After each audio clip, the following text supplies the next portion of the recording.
Gilles Vassimba, star Anjili, star mondial, beaucoup de star mondial.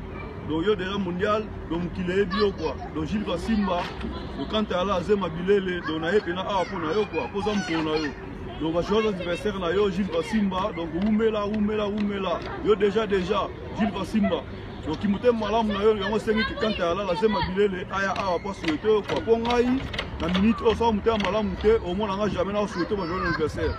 Donc, si on a souhaité jouer l'adversaire, c'est que on a mouté malade. Donc, Gilles Vassimba, on mérité.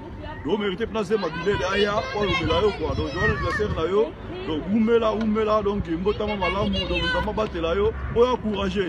Il y a un courage, donc, on sait que la Zema Bilele, donc, il y a un bon moment, on a solo, donc, on va encourager. Donc, on va encourager. Donc, on va encourager quand on a la pression. Donc, Gilles Vassimba la prestation pour le courage. Donc, Oumela.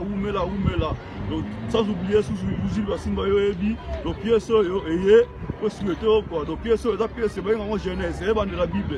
Les bandes de la Bible, donc, pièce, donc, ils ont un moko, donc, Mubimba, il y a un petit boy. Donc, ça, c'est du Japon. Le Japon ne tombera jamais, Gilles Vassimba, et bidon, c'est dans le Japon, donc, Yango. Il y en a qui ont tout.